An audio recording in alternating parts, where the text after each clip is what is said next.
When you think about racial equality and civil rights, which political party comes to mind?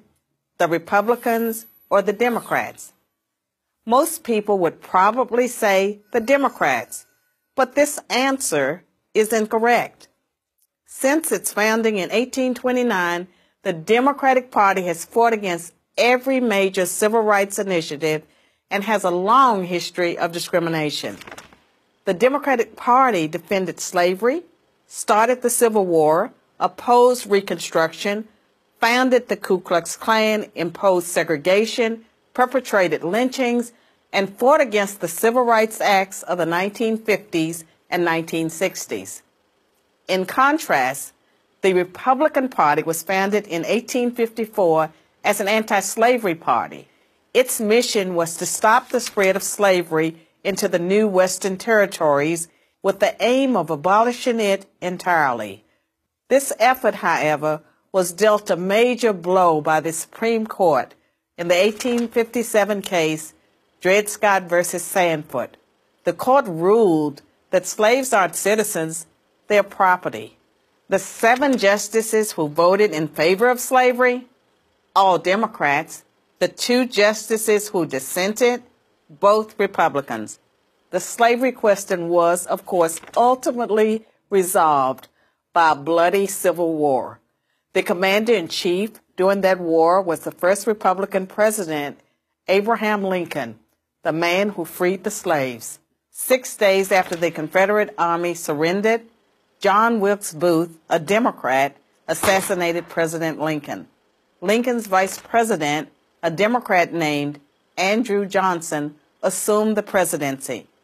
But Johnson adamantly opposed Lincoln's plan to integrate the newly freed slaves into the South's economic and social order.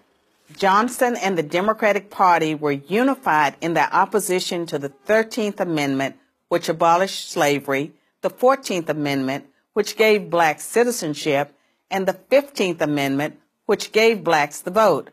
All 3 passed only because of universal Republican support. During the era of Reconstruction, federal troops stationed in the South helped secure rights for the newly freed slaves.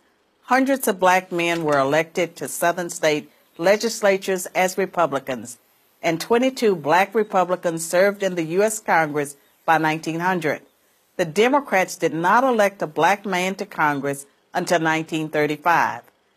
But after Reconstruction ended, when the federal troops went home, Democrats roared back into power in the South.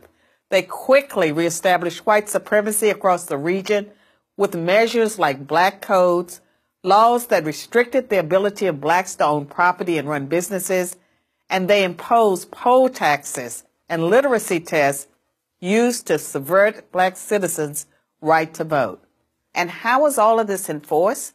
By terror, much of it instigated by the Ku Klux Klan, founded by a Democrat, Nathan Bedford Forrest.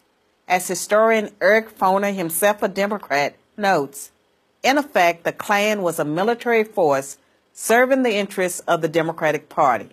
President Woodrow Wilson, a Democrat, shared many views with the Klan. He resegregated many federal agencies and even screened the first movie ever played at the White House, the racist film, The Birth of a Nation, originally entitled The Klansman.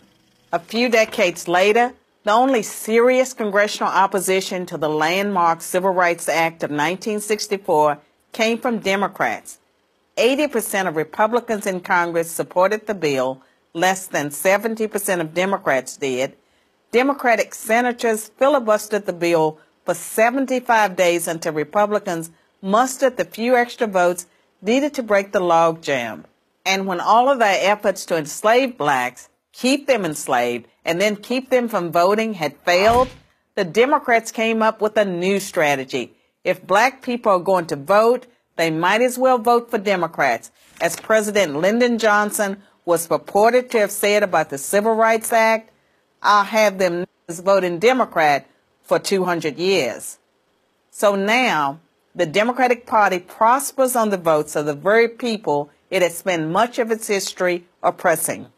Democrats falsely claim that the Republican Party is the villain, when in reality, it's the failed policies of the Democratic Party that have kept blacks down.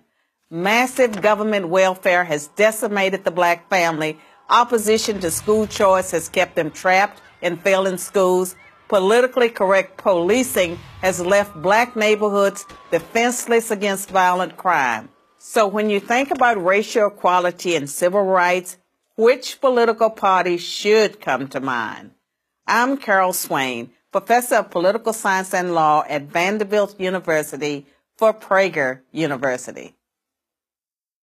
Thanks for watching. To keep our videos free, click here.